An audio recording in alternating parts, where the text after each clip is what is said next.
एकरा चक्कर में अपन बाबूजी के गाड़ी बेच दिया। हाँ वो कबाड़ी रहे दूर पर खड़ा रहे। लड़का पगला तो ना तो लाठी चलता लाठी। हाँ लाठी चलता आगे पगली आज संतोष पांडे जी के टाइल्स मार्बल के दुकान खुल गया तो तू हमरा भूल गेले।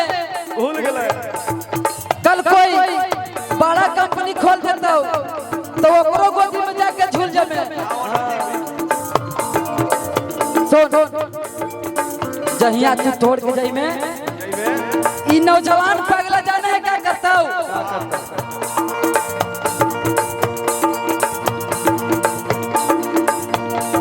तोड़ी के जाई में हमर दिलवा मार ले बहु गोली भेजवा में के जा।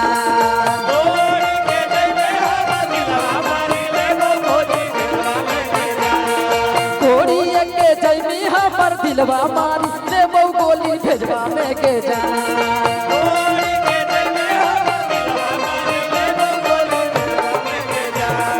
हमारो के ले चल ससुररिया बंदा हमारो के ले चल ससुररिया बंदा।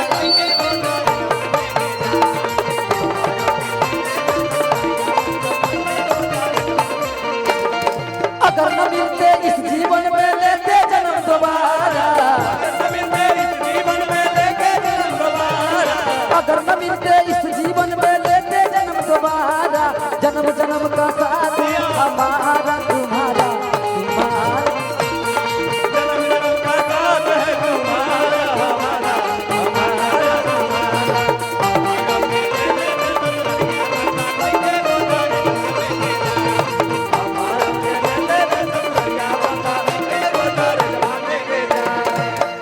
पगली।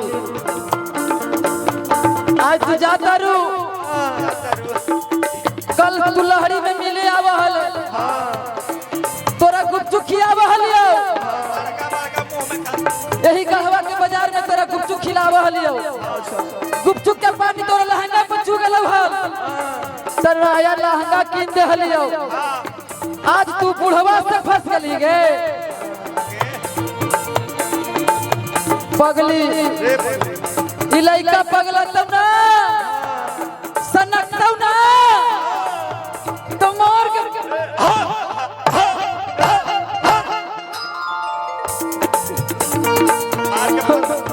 पखवाड़ा लाल कर दिया। जिसको मैंने दिल दिया वो दिल्ली चली गई।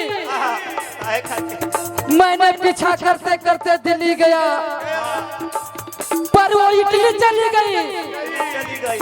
मैंने सोचा कि मर जाऊं बिजली के तार को छूकर पर साला बिजली ही चली गई। आगे पगली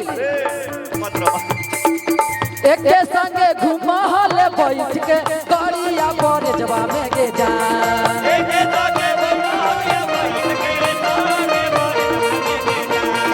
एक के संगे घुमा हाले बैठ के गाड़िया पर जवा में के जा।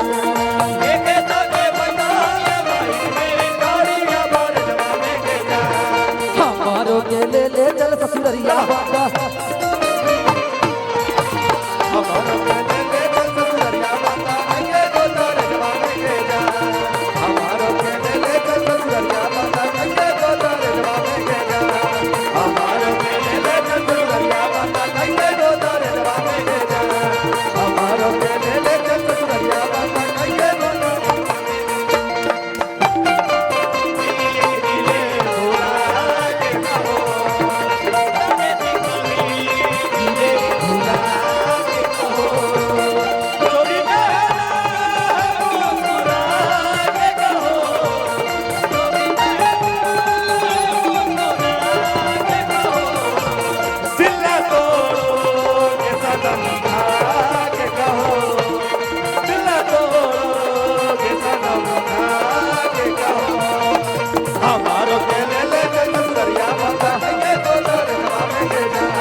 जाए थे तो जो